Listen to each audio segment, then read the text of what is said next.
What's going on, Aurora Alliance, and welcome back to a brand new Star Wars Battlefront best loadout or best class setup video.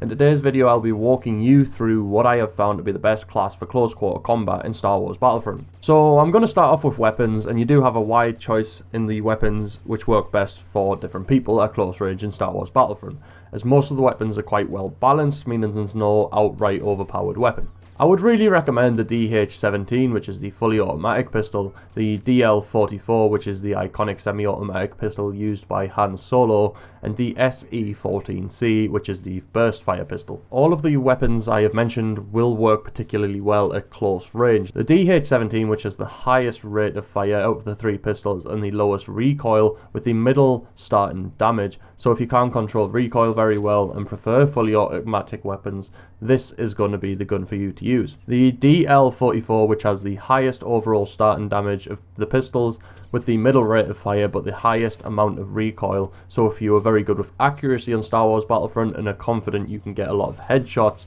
then use this weapon as you will kill soldiers within 2 to 3 bullets. Last we have the SE-14C, which has the lowest damage and overall lowest fire rate, but because the weapon fires in bursts, the actual amount of bullets it pushes out is higher than the other two, which makes it top the DH-17 on most occasions. This weapon also has a 0.1 more recoil than the DH-17, making it overall one of the most dangerous weapons if you have a fast trigger finger and can control the bit more recoil. Either one of them weapons are guaranteed to serve you well once you get used to them after playing a lot of matches to find out which one you feel most comfortable with. As for star cards, I would really recommend using any combination of the following: impact grenade, thermal detonator, scout pistol, bowcaster, or barrage. All of these are basically explosives apart from the scout pistol. The scout pistol can guarantee you a kill if you get in a tight situation, as long as you hit 2 bullets from the pistol even onto the enemy's body, so it is a really powerful star card to actually use and to give you that advantage at close range. The other star cards I have mentioned will work really well at close range. Like I've said, they are all powerful explosive star cards, which at close quarters is going to do a lot of damage. Any combination of the star cards mentioned will really help you in close range game modes. Now finally, charged star cards. The charged star cards I would recommend are the personal shield, the scan pulse, and the explosive shot.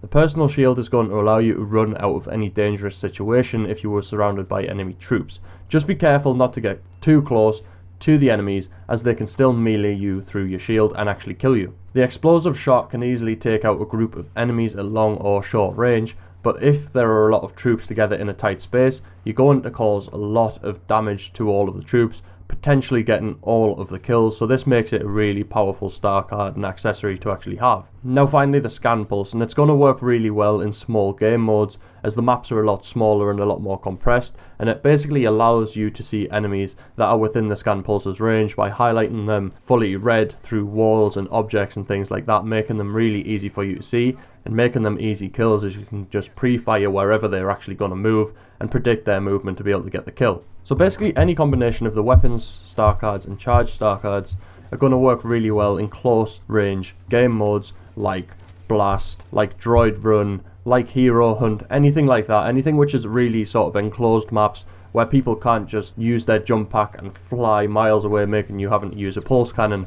These are going to work really well because they all cause a lot of damage at close range. They're all basically meant to be used in the close range game modes. They do work well on some of the larger game mode maps where you can go inside and have a lot of close quarter combats. For example, in the caves on Hoth, in the hangars on Hoth, in the little underground cave tunnels on Tatooine, anything like that. These work really well. But then once you get outside, you are pretty screwed with them. So I'd really recommend just using these particular star cards and weapons and combinations like that for the close range game modes. If you've enjoyed this and it really does work for you, smash a like and also comment down below if I've missed anything off, or if anything that you use works as well that I haven't mentioned in this video, let me know. And also subscribe to be kept up to date with all things Star Wars and any sort of guides, tips and tricks that I actually have. But other than that, guys, we'll see you later, and may the Force be with you.